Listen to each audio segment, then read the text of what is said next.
China के साथ उनकी इन जो हरकतों के खिलाफ आवाज उठानी चाहिए थी। लाल आंख कर करके चाइना को समझाना चाहिए था। उसके बजाय कहते क्या है, ये प्रोटोकॉल है। मैं देश के नौजवानों को पूछता हूं, जो मेरे देश के जवानों के सर काट लें, क्या उनके साथ प्रोटोकॉल होता है? क्या मेरे देश के जवानों के सर काट ले उनका प्रोटोकॉल होता है? क्या ये हिंदुस्तान की जनता को उसकी पीड़ा पर, उसके गांव पर नमक छिड़कने का काम है कि नहीं है? यही बात तो कांग्रेस कह रही है कि सरकार को चीन की हरकतों पर आवाज उठानी चाहिए, लाल आंख करके चीन को समझाना चाहिए। कांग्रेस नरेंद्र मोदी के पुराने वीडियो के जरिए मोदी सरकार को अब घेर रही है। सोशल मीडिया पर पोस्ट कर कांग्रेस ने लिखा है कि चीन ने गलवान घाटी में हमारे 20 जाबाज सैनिकों की जान ले ली। ऑपरेशन सिंदूर के वक्त चीन खुलकर पाकिस्तान का साथ दे रहा था। चीन ने पाकिस्तान को लाइव अपडेट दिए। चीन के इस नापाक हरकतों पर नरेंद्र मोदी ने सख्त कदम उठाया और मुस्कुराते हुए चीन के राष्ट्रपति से हाथ मिलाया है। कांग्रेस ने इसके साथ चीन के राष्ट्रपति शी जिनपिंग और प्रधानमंत्री नरेंद्र मोदी का वीडियो भी शेयर किया है। कांग्रेस नेता जयराम रमेश ने सोशल मीडिया पोस्ट कर लिखा कि ऑपरेशन सिंदूर के वक्त चीन ने पाकिस्तान का साथ दिया और इतना ही नहीं, वह पाकिस्तान को लाइव अपडेट भी दे रहा था। प्रधानमंत्री मोदी ने गलवान घाटी में शहीद हुए सैनिकों को भुला दिया और मुस्कुराते हुए चीन के राष्ट्रपति के साथ हाथ मिला रहे हैं। 15 जून 2020 को भारत ने पूर्वी लद्दाख में चीन के साथ गलवान घाटी में हुई झड़प में अपने 20 सैनिकों को खो दिया था। यह एक ऐसी घटना जिसने न सिर्फ भारत चीन संबंधों को फिर से परिभाषित किया, बल्कि वास्तविक नियंत्रण रेखा यानी LAC पर भारत की रक्षा स्थिति और रणनीतिक योजना में सुधारों की एक पूरी सीरीज को स्पीड देने का काम किया। गलवान में हुई झड़प में भारतीय सैनिकों ने मौजूदा प्रोटोकॉल के तहत बिना हथियारों के जवाबी कार्रवाई की, जिससे चीनी पक्ष को भी काफी नुकसान हुआ। लेकिन इस झड़प से दोनों पड़ोसियों के बीच भरोसा पूरी तरह से खत्म हो गया। कांग्रेस ने एक video lieutenant general Rahul R Singh का भी शेयर किया है, जिसमें उन्होंने कहा है कि ऑपरेशन सिंदूर के दौरान पाकिस्तान अग्रिम मोर्चे पर था और चीन पर संभव सहायता प्रदान कर रहा था। पाकिस्तान के पास 81% सैन्य हार्डवेयर चीनी है। साथ ही कांग्रेस ने कैप्शन में लिखा है कि भारत के खिलाफ चीन और नरेंद्र मोदी चीन के साथ। Pakistan was the front face.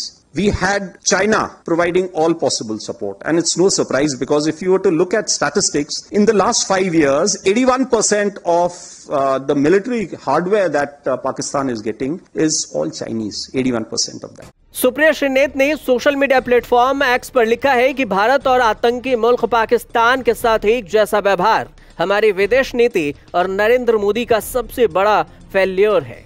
यह बर्दाश्त नहीं किया जा सकता। साथ में 2 तस्वीरें पोस्ट की है। एक में प्रधानमंत्री नरेंद्र मोदी का चीन में स्वागत करता हुआ दिखाया गया है, तो दूसरी में ठीक प्रधानमंत्री मोदी की तरह पाकिस्तान के PM शहबाज शरीफ का स्वागत। गलवान में शहीद हुए 20 जाबाज सैनिक, पहलगाम में शहीद हुए 26 भारतीय नागरिक, पुंछ में शहीद हुए 17 निर्दोष भारतीय नागरिक। जब आप चीन पहुंचे होंगे मोदी जी, तो एक बार तो आपके जहन में इन लोगों का ख्याल आया होगा। वैसे जिस निर्लज्जता से आप वहां के वीडियो लूप पर डालकर पोस्ट कर रहे हैं, ऐसा लगता तो नहीं है। वाकई में लानत है आप पर। तो वहीं समाजवादी पार्टी के प्रमुख अखिलेश यादव ने एक्स पर लंबा चौड़ा पोस्ट कर प्रधानमंत्री नरेंद्र मोदी पर तंज कसते हुए लिखा है कि यह है तथाकथित आत्मनिर्भर, स्वदेशी और चीनी सम्मान के बहिष्कार के भाजपाई जुमलों का चिंताजनक सच। चीन से आने वाले सामानों पर जिस तरह से भारत की निर्भरता बढ़ती जा रही है, उसका बुरा असर हमारे उद्योगों, कारखानों और दुकानों के लगातार घटते जा रहे काम कारोबार पर पड़ा है। इससे बेरोजगारी भी बेतहाशा बढ़ रही है। अगर ये बात ड्रोन वालों को समझ नहीं आ रही, तो उत्तर प्रदेश में विराजमान बुलडोजर वाले प्रवासी जी ही ये सच्चाई समझकर जवाब दे दें कि चीन द्वारा हमारी कितनी जमीन हड़प ली गई है, क्योंकि उनका मूल निवास स्थान भी तो चीनी कब्जे का शिकार हुआ है। प्रधानमंत्री नरेंद्र मोदी 31 अगस्त से 1 सितंबर तक चीन के तियानजिन में SCO समिट में हिस्सा ले रहे हैं। समिट के दौरान प्रधानमंत्री नरेंद्र मोदी और राष्ट्रपति शी जिनपिंग की 1 घंटे लंबी मुलाकात भी हुई। 2018 के बाद चीन पहुंचे प्रधानमंत्री नरेंद्र मोदी ने कई अहम मुद्दों पर चर्चा की। इससे पहले प्रधानमंत्री नरेंद्र मोदी और शी जिनपिंग की मुलाकात 2024 में रूस के कजान और 2023 में दक्षिण अफ्रीका के जोहान्सबर्ग में भी हुआ था।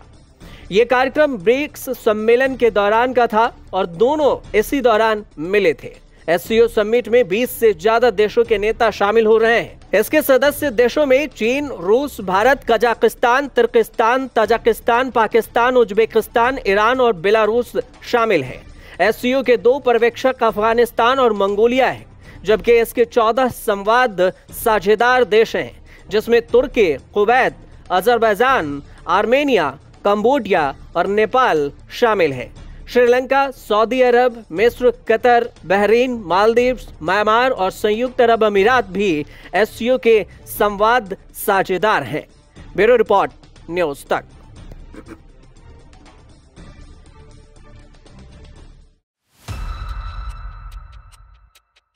कालांतर में बहुत सारे मुद्दों पर बहसें हुई हैं, बहुत सारे मुद्दों को विपक्ष ने उठाया है, लेकिन ब्रांड मोदी जो है वो ब्रांड मोदी है। उसके वजन में, उसकी लोकप्रियता में कोई कमी नहीं आती है। देखिए नीरज, युद्ध और युद्ध के समय जो भाषा का इस्तेमाल है वो बहुत इंपॉर्टेंट रोल प्ले करता है। अगर आप युद्धोन्माद को यहां पहुंचा देंगे और आपकी अगर टारगेट अचीवमेंट यहां होगा तो ये जो गैप है ये आपका लोकप्रिय बनाएगा। आज की तारीख में अगर आप जाके तमाम जो सोशल मीडिया प्लेटफॉर्म्स हैं उन पे अगर आप देखेंगे, जो दक्षिणपंथी लोग जो प्रधानमंत्री नरेंद्र मोदी का गुणगान क्या करते थे, अंधभक्ति क्या करते थे, आज वहां पे किस तरीके की टिप्पणियां हो रही, मैं नाम नहीं लेना चाहता हूं, जिस भाषा का इस्तेमाल वहां हो रहा है वो इसलिए है क्योंकि जब आप कहेंगे आर पार की लड़ाई होगी, इस बार तो मिट्टी में मिला देंगे, जब आपकी सेना वहां मिट्टी में मिला रही थी पाकिस्तान को, तब आप अचानक आपने सीज फायर क्यों कर दिया? आप इंदिरा गांधी की 1971 की बात आप करते हैं और कहते हैं हमने वो मौका गंवा दिया जब हमारे पास 90,000 पाकिस्तान के प्रिजनर्स ऑफ वॉर थे। हमको पीओके ले लेना चाहिए था उस वक्त, उसके बदले में हमने नहीं लिया। आपने जब उनके 9 एयरफील्ड्स को डिस्ट्रॉय कर दिया और आप अंदर घुस रहे थे, तो पाकिस्तान के साथ सीज फायर की शर्तें होनी चाहिए। मुझे लश्कर तैयबा का चीफ चाहिए, मुझे जैश मोहम्मद का चीफ चाहिए और मुझे इन राइटिंग गारंटी चाहिए कि आइंदा कभी आप इस तरीके की हरकत नहीं करेंगे और पीओके लेना चाहिए।